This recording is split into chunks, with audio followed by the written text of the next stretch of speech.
السلام علیکم، آپ دیکھ رہے ہیں آئینہ اور میں ہوں محمد طاہر۔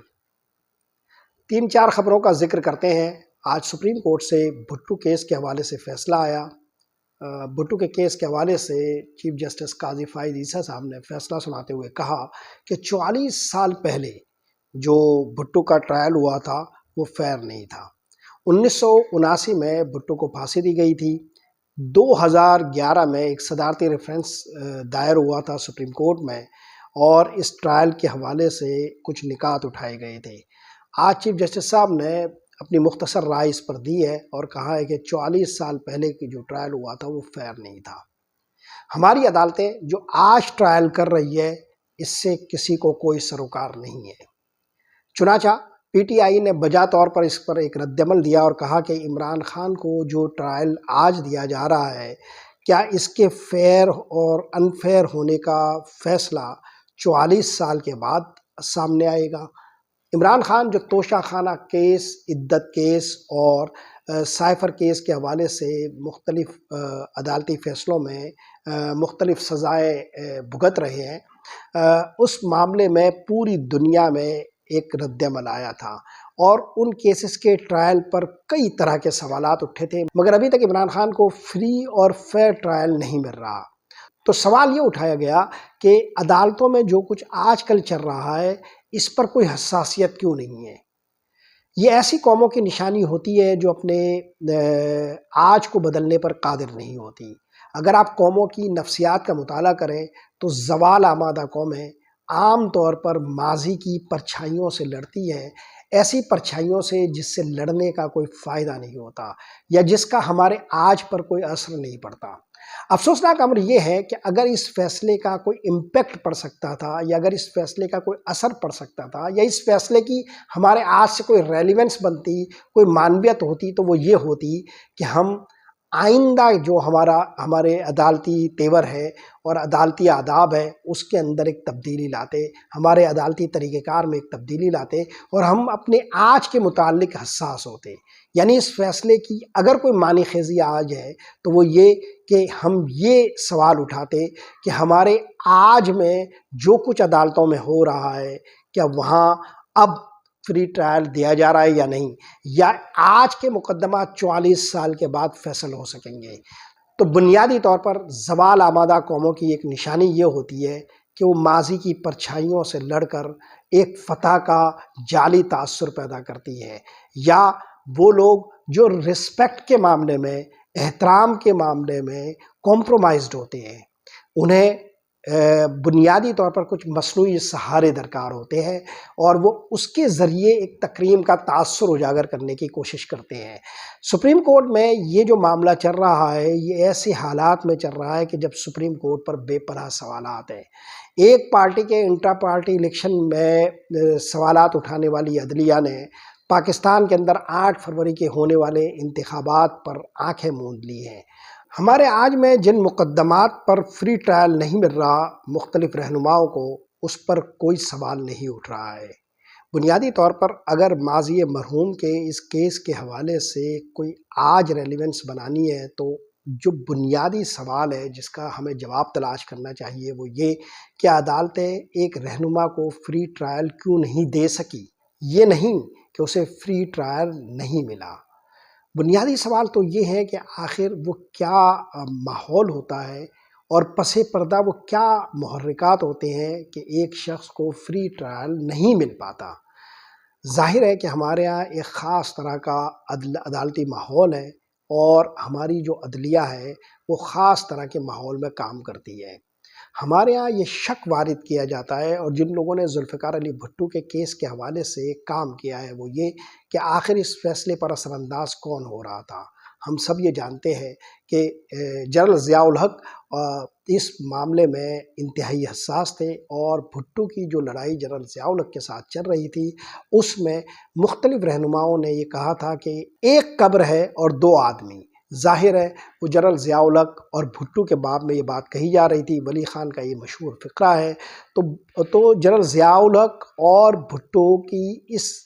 چپکلش میں اور اس لڑائی میں جو اصل قوت تھی وہ جنرل ضیاء الحق تھے۔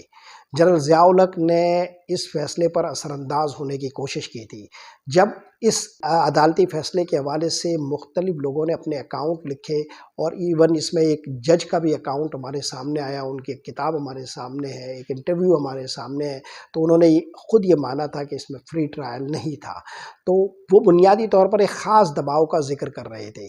اگر آج اس عدالتی فیصلے کی ہمارے کوئی ماحول سے مطابقت پیدا ہوتی ہے تو وہ دباؤ ہے جو پیچھے کام کر رہا ہوتا ہے۔ اگر ہماری اعلیٰ عدلیہ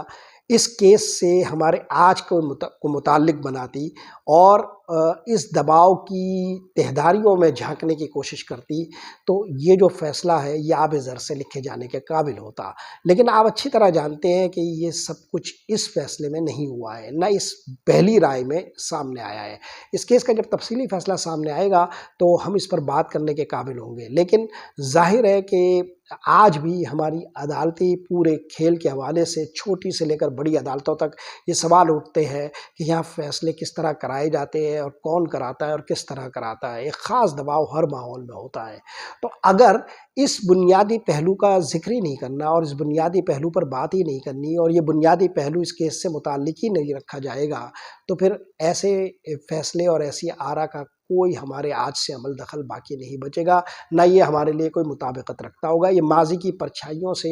لڑائی لڑ کر ایک تکریم حاصل کرنے کی کوشش ہوگی اور اس معاملے میں یہ رائے دے دینے سے کہ فری ٹرائل نہیں ملا کوئی حاصل وصول نہیں ہوگا۔ سیماب اکبر آبادی نے کہا تھا کہ ماضی مرحوم کی ناکامیوں کا ذکر چھوڑ، زندگی کی فرصت باقی سے کوئی کام لے۔ اگر ہم اس فیصلے کو اپنے آج سے متعلق نہیں بناتے، ہمارے زمانہ حال سے کوئی مطابقت پیدا نہیں کرتے اور اصل سوالوں کے جواب نہیں ڈھونڈتے تو ماضی کی میں دفن یہ معاملات ایسے ہیں کہ اس پر منصفوں کے فیصلے درکار نہیں ہوتے، یہ فیصلے پھر مورخ کرتے ہیں۔ بھٹو کے باب میں مورخ اپنے فیصلہ کر چکا اور تاریخ ایک حکم صادر کر چکی ہے۔ ججوں کا کام مورخوں کا کام نہیں ہوتا، جج مورخ نہیں ہوتے۔ وہ چیزیں جو 44 سال پہلے یا نصف صدی گزار چکی ہوں اس پر وہ فیصلہ نہیں کر سکتے، یہ تاریخ کا کام ہے۔ تو بنیادی طور پر ہمارے ججوں کو اپنا اصل کام کرنا چاہیے، فیصلے کرنے چاہیے، نہ کہ تاریخ لکھنی چاہیے۔ آتے ہیں دوسرے موضوع کی طرف۔ عمران خان نے آج ذرائع ابلاغ سے بات کی ہے اور کور کمانڈرز کانفرنس جو گزشتہ روز ہوئی تھی جس کا ایک اعلامیہ جاری ہوا تھا اور جس میں 9 مئی کے واقعے کے حوالے سے فوج نے اپنی رائے دی تھی کہ اس معاملے کو نظر انداز نہیں کیا جائے گا اور اس پر کارروائی جاری رکھی جائے گی، اس کی مکمل تائید کر دی ہے۔ عمران خان نے کہا ہے کہ وہ اعلامیہ کور کمانڈرز کانفرنس کی مکمل تائید کرتے ہیں، مگر اس مکمل تائید کے ساتھ انہوں نے جو گفتگو کی ہے وہ انتہائی اہم اور معنی خیز ہیں۔ انہوں نے یہ کہا ہے کہ 9 مئی کا جو معاملہ ہے اس کی تحقیقات کیوں نہیں ہو رہی، اس پر کوئی جوڈیشل کمیشن قائم کیوں نہیں ہو رہا۔ پھر انہوں نے یہ کہا کہ کیپٹل ہل جو امریکہ میں ایک واقعہ ہوا تھا ڈونلڈ ٹرمپ کے ساتھ، اس کی ساری کنٹروورسی وابستہ ہے، تو جو حملہ ہوا تھا کیپٹل ہل والا واقعہ، اس میں جو مدد لی گئی تھی ذمہ داروں کے تعین کی میں وہ دراصل سی سی ٹی وی فوٹیج تھی۔ سی سی ٹی وی فوٹیج کے ذریعے ذمہ داروں کا تعین کیا گیا تھا۔ تو عمران خان نے یہاں بھی یہ نقطہ اٹھایا کہ آخر 9 مئی کے واقعات میں سی سی ٹی وی فوٹیج کی مدد کیوں نہیں لی جا رہی۔ سی سی ٹی وی فوٹیجز موجود ہیں مگر ذمہ داروں کے تعین میں اس سے مدد نہیں لی جا رہی ہے۔ آپ اچھی طرح جانتے ہیں کہ پی ٹی آئی کا 9 مئی کے واقعات کے حوالے سے ایک آفیشیل ورژن ہے اور وہ یہ کہہ رہے ہیں کہ وہ اس میں ملوث نہیں ہے بلکہ یہ کھیل کھیلا گیا تھا ان کے ساتھ۔ تو عمران خان نے اعلامیہ کور کمانڈرز کانفرنس کی تائید کرتے ہوئے کہا ہے کہ 9 مئی کے ذمہ داروں کو بالکل سزا ملنی چاہیے، مگر ذمہ داروں کو ملنی چاہیے، یعنی عمران خان جو کہنا چاہ رہے ہیں وہ یہ ہے کہ ذمہ داروں کو ملنی چاہیے اور ذمہ داروں کو تب سزا ملے گی جب ذمہ داری کا تعین ہوگا، اور ذمہ داری کا تعین کرنے کے لیے وہ یہ کہہ رہے ہیں کہ سی سی ٹی وی فوٹیجز کی مدد لینی چاہیے جو نہیں لی جا رہی ہے۔ یعنی یہ ایک طرح سے عمران خان نے اس پورے پروسیس پر ایک سوال اٹھایا ہے اور اس پورے ذہن کو جو ہے وہ ایک سوال کے نرغے میں لینے کی کوشش کی ہے کہ یہ جو پورا پروسیس چل رہا ہے یہ بنیادی طور پر پی ٹی آئی کے ساتھ زیادتی سے آلودہ ہے۔ عمران خان کی گفتگو کا جو دوسرا موضوع تھا وہ دھاندلی سے متعلق تھا، انتخابی عمل کے حوالے سے وہ جو ایک گفتگو کر رہے ہیں بار بار وہی بات انہوں نے کہی، لیکن آج انہوں نے اس میں ایک اضافہ کیا۔ ظاہر ہے پہلی بات تو یہ ہے کہ انہوں نے مخصوص نشستوں کے حوالے سے بات کی، جو وہ پہلے بھی کر چکے ہیں کہ مخصوص نشستیں ہمیں ملنی چاہیے، ہماری مخصوص نشستوں پر ڈاکہ ڈالا گیا ہے۔ دوسری طرف انہوں نے انتخابات کی دھاندلی کی وہی پرانی باتیں دہرائی، مگر آج انہوں نے کہا کہ 4 حلقوں کا آڈٹ کرا لیا جائے اور جس سے دھاندلی کا پتہ چل جائے گا، اور ان 4 حلقوں کی انہوں نے نشاندہی بھی کر دی۔ انہوں نے کہا پشاور میں نور عالم خان کا جو حلقہ ہے اس کا آڈٹ کرایا جائے۔ لاہور سے انہوں نے 2 حلقوں کی نشاندہی کی ہے، جس میں ایک حلقہ نواز شریف کا ہے اور دوسرا اون چودھری کا۔ انہوں نے کہا وہ آپ کر لیں، اور چوتھا حلقہ جو انہوں نے بتایا وہ یہ کہ اسلام آباد سے آپ کسی بھی حلقے کو کھول لیں اپنی مرضی سے اور اس کا آڈٹ کرا لیں۔ مجھے حیرت ہے کہ انہوں نے کراچی کے کسی حلقے کا ذکر کیوں نہیں کیا۔ کراچی کا کوئی ایک حلقہ بھی ان 4 حلقوں میں شامل ہونا چاہیے تھا، لیکن بہرحال 4 حلقوں کا انہوں نے ذکر کیا۔ البتہ انہوں نے یہ ضرور کہا کہ انتخابی عمل میں جو دھاندلی ہوئی ہے اس سے 3 جماعتوں کو فائدہ ہوا ہے، اور وہ 3 جماعتیں ظاہر ہے یہی ہیں، ایک MQM ہے، ایک پیپلز پارٹی اور ایک PMLN ہے۔ تو عمران خان نے 4 حلقوں کے آڈٹ پر بہت زیادہ اصرار کیا آج، اور وہی بات انہوں نے دہرائی کہ انتخابی عمل اور دھاندلی جو ہے وہ ایک ملک کی سالمیت کے لیے بہت زیادہ اہم ہوتی ہے۔ اسی تناظر میں انہوں نے بنگلہ دیش کا ذکر کیا کہ جہاں انتخابی مینڈیٹ کو تسلیم نہ کیا گیا تو اس کے کیا نتائج نکلے ہیں، اور یہ مثال جو عمران خان دے رہے ہیں یا PTI کے مختلف رہنما مختلف اوقات میں دے رہے ہیں، یہ غیر متعلق نہیں ہے، یہ بہت حساس نوعیت کی ہے۔ یہ بات صرف وہ لوگ سمجھ سکتے ہیں جو آج گلی محلوں میں ہونے والے مباحث کو جانتے ہیں یا اس کا انہیں کوئی علم ہے۔ اگر باخبر اور حساس حلقے گلی محلوں کے مباحث سے آگاہ نہیں ہے تو انہیں اس پر ایک کوشش کرنی چاہیے کہ اس وقت پبلک کے اندر، عام لوگوں کے درمیان انتخابات کے اس پورے کھیل کے حوالے سے کیا بات چیت ہو رہی ہے۔ اگر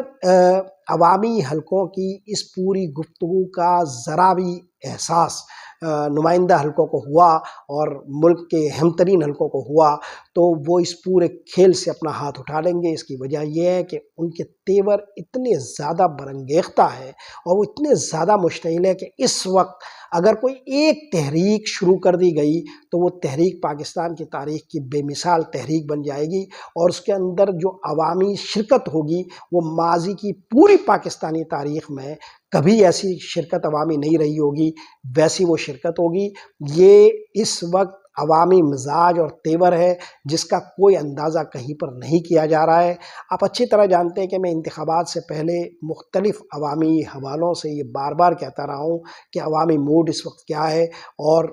جس طرح وہ باتیں میں نے عوامی موڈ کو دیکھتے ہوئے کی تھی، یہ بات بھی میں عوامی موڈ کو دیکھتے ہوئے آپ کے گوش گزار کر رہا ہوں۔ تو عمران خان نے آج یہ بات بھی دہرائی اور کہا کہ بنگلہ دیش کا معاملہ جو ہے وہ کیوں ہوا، ثانیہ مشرقی پاکستان کیا تھا، یہ صرف انتخابی مینڈیٹ کو تسلیم نہ کرنے کا نتیجہ تھا۔ ایک اور اہم بات جو آج عمران خان نے کہی ہے اور جس کی ایک ریلیونس ہے اعلامیہ کور کمانڈرز کانفرنس کے ساتھ، وہ یہ کہ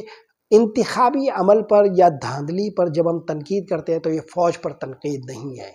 آپ اچھی طرح جانتے ہیں کہ گزشتہ روز کور کمانڈرز کانفرنس سے جو اعلامیہ جاری ہوا ہے اس میں یہ بات کہی گئی ہے کہ ہمارا انتخابی عمل سے کوئی تعلق نہیں تھا، ہم صرف انتخابات کی سیکیورٹی دے رہے تھے اور ہمارا تعلق صرف اتنا ہی تھا۔ تو اگر انتخابی عمل سے کوئی تعلق نہیں تھا تو پھر جب انتخابی عمل پر تنقید ہو رہی ہے تو یہ تنقید بھی فوج سے متعلق نہیں سمجھنی چاہیے۔ عمران خان کی گفتگو کا تناظر یہ تھا۔ اس اعتبار سے عمران خان نے آج یہ معنی خیز نکتہ اٹھایا ہے کہ اگر ہم انتخابی دھاندلی پر تنقید کر رہے ہیں، انتخابات پر تنقید کر رہے ہیں اور اس کھیل پر تنقید کر رہے ہیں تو اس کو فوج کے خلاف تنقید نہیں سمجھنا چاہیے۔ اس باب میں ظاہر ہے اصولی بات یہ ہے کہ جب آپ تنقید کرتے ہیں تو اس تنقید سے جو بھی تنگ ہو رہا ہوگا وہ اس کا کسی نہ کسی طرح ذمہ دار ہوگا۔ تو اگر یہ موقف اختیار کیا گیا ہے کہ ہمارا تعلق صرف سیکیورٹی سے ہے تو پھر اس تنقید پر، اس پر اٹھنے والے اعتراضات پر اور اس معاملے میں جو قانونی حل تلاش کیے جا رہے ہیں اس میں کہیں کوئی رکاوٹ نہیں بننا چاہیے، نہ ہی اس میں ہمیں کوئی کردار ادا کرنا چاہیے۔ اس پورے معاملے کو اپنے فطری بہاؤ پر چھوڑ دینا چاہیے تاکہ یہ تلخیاں تھوڑی سی کم ہوں۔ بہرحال عمران خان نے اس معاملے میں بھی یہ معنی خیز نکتہ اٹھایا دکھایا ہے، اور اب ہم یہ دیکھ رہے ہیں کہ جیل کے اندر رہ کر عمران خان جو گفتگو کر رہے ہیں اس کا تناظر زیادہ وسیع اور ہماگیر ہے، اور وہ زیادہ حالات پر اپنی گرفت کی صلاحیت کا مظاہرہ کر رہے ہیں۔ عمران خان کا اس الیکشن پر اگر کوئی اعتراض ہے تو یہ اعتراض ہر روز جو حالات ہمارے سامنے آتے ہیں اس سے وہ واجب بھی ہو جاتا ہے، جائز بھی بن جاتا ہے۔ الیکشن کمیشن نے گزشتہ روز انتہائی کوئی تاخیر کے بعد جو فارم 45 اور 46 اور اسی طرح 48 اور 49 جاری کیے ہیں، اس نے ایک دفعہ پھر الیکشن کمیشن کے انتخابی عمل میں جو دھاندلی کی ہے اس کا ہی ثبوت مہیا کر دیا ہے۔ یعنی الیکشن کمیشن نے اپنی دھاندلی کے خلاف اپنے ہی غیر قانونی اقدامات کا ثبوت اپنے ہی ہاتھوں سے عوام کو دے دیا ہے، اور یہ انتخابات جو تھوڑی بہت اگر کوئی کہیں پر کوئی شک تھا، اس نے الیکشن کمیشن کے رویے سے اس شک کو بھی دور کر دیا ہے کہ یہ پورا انتخابی عمل مینج تھا، دھاندلی زدہ تھا اور بے پناہ ریگنگ کا شاہکار تھا۔ الیکشن کمیشن نے جو فارم جاری کیے ہیں اس سے اعداد و شمار کا جو ہیر پھیر ہے وہ پوری طرح سامنے آ گیا ہے، اور جو اس میں غلطیاں ہیں وہ پوری طرح عیاں ہو گئی ہے۔ اوور رائٹنگ ہے، ہنسوں کی ہیر پھیر ہے، ایک امیدوار نے جو ووٹ لیا ہے وہ دوسرے کے نام کر دیے گئے ہیں، دوسرے کے پہلے کے نام پر کر دیے گئے ہیں، جو نتائج کا ایک الٹ پھیر کیا گیا ہے۔ اسی طرح جو ہے وہ پورے فارم تبدیل کیے گئے ہیں، تھم امپریشن تبدیل کیے گئے ہیں، یہ ساری چیزیں بالکل واضح ہو گئی ہے۔ جیسے ہی یہ فارم الیکشن کمیشن نے اپلوڈ کیے تو اس پر جو تنقید ہوئی اس کے بعد انہیں وہ سارے فارم وہاں سے ہٹانے پڑے اور ان فارم سے انہیں دستبردار ہونا پڑا۔ اس کی وجہ یہ ہے کہ اگر یہ فارم جو الیکشن کمیشن نے دیے ہیں، یہ فارم اور وہ فارم 45 جو امیدواروں کے ہاتھوں میں ہے، اگر یہ دونوں فارم اگر سامنے لائے جائیں تو یہ ثابت ہو جاتا ہے کہ دھاندلی کتنی واضح ہے اور کتنی عریاں اور عیاں ہے، کس طرح ایک ہندسے کے آگے دوسرا ہندسہ ڈال دیا گیا ہے، کس طرح ہندسے کو تبدیل کیا گیا ہے، یہ سارا کھیل بالکل واضح ہو جاتا ہے۔ وہ جو غالب نے کہا تھا کھلتا کسی پہ کیوں میرے دل کا معاملہ، شیروں کے انتخاب نے رسوا کیا مجھے، تو یہ اس طرح کا معاملہ تھا کہ کھلتا گیا سب پہ یہ گھپلے کا ماجرا، ہنسوں کے انتخاب نے رسوا کیا مجھے۔ تو الیکشن کمیشن جو ہے وہ ہر قسم کا شرف کھو چکا ہے۔ عام طور پر جب کوئی آدمی اپنا شرف کھو دیتا ہے، رسوا ہو جاتا ہے، تو دو طرح کے رویے سامنے آتے ہیں۔ پہلا رویہ تو یہ ہوتا ہے کہ وہ آدمی اگر اس کے اندر تھوڑا سا شرف باقی ہو تو وہ اپنی رسوائی کے اس ڈھنڈورے سے بچنے کے لیے بے پناہ محتاط ہو جاتا ہے۔ اور دوسرا رویہ یہ ہوتا ہے کہ جب کوئی آدمی اپنے شرف سے دستبردار ہو جائے تو اس کے نتیجے میں وہ زیادہ بے باک ہو جاتا ہے اور زیادہ بکٹٹ، زیادہ تیز، زیادہ عجلت میں اسی رستے پر بھاگنا شروع کر دیتا ہے اور زیادہ عریانی سے وہ اس رسوا کن معاملے کو سر انجام دیتا ہے۔ الیکشن کمیشن جو پوری طرح بے نقاب ہو چکا ہے، وہ محتاط ہونے کے بجائے اس دوسرے راستے پر ہے۔ وہ یہ سمجھتا ہے کہ یہ سب کچھ اب ہو گیا ہے تو کیا ہوتا ہے۔ یوں لگتا ہے کہ الیکشن کمیشن نے اور چیف الیکشن کمشنر نے تاریخ سے اپنا رخ پھیر لیا ہے، سماج سے کو پیٹھ دکھا دی ہے اور حقائق کا کوئی آئینہ وہ دیکھنے کے لیے تیار نہیں ہے۔ یوں لگتا ہے کہ یہ لوگ یہ سمجھتے ہیں کہ یہ مناصب ان کے لیے دائمی ہے اور وہ ہمیشہ ان مناصب پر رہیں گے۔ یوں لگتا ہے کہ انہوں نے اس سماج کے اندر جیسے جینا ہی نہیں ہے اور ہمارے معاشرے سے ان کا کوئی تعلق ہی نہیں ہے۔ تو بہرحال الیکشن کمیشن کا یہ رویہ دراصل ان کے خلاف ایک مقدمہ بن چکا ہے، اور جو فارم انہوں نے تھوڑی دیر کے لیے اپنی ویب سائٹ پر دکھائے تھے وہ خود ان کے خلاف ہی ایک مقدمہ بن گئے ہیں۔ اور یہ معاملات ایسے ہیں کہ اس کو جتنا چھپانے کی کوشش کی جائے گی عیاں ہوں گے، اس کو جتنا دبانے کی کوشش کی جائے گی یہ اتنے ہی ابھریں گے، اس میں جتنا زیادہ جو ہے وہ طاقت استعمال کرنے کی کوشش کی جائے گی نفرت اتنی ہی زیادہ بڑھتی جائے گی۔ آج کے لیے یہی کچھ۔ محمد طاہر کو اجازت دیجیے، اللہ نگہبان۔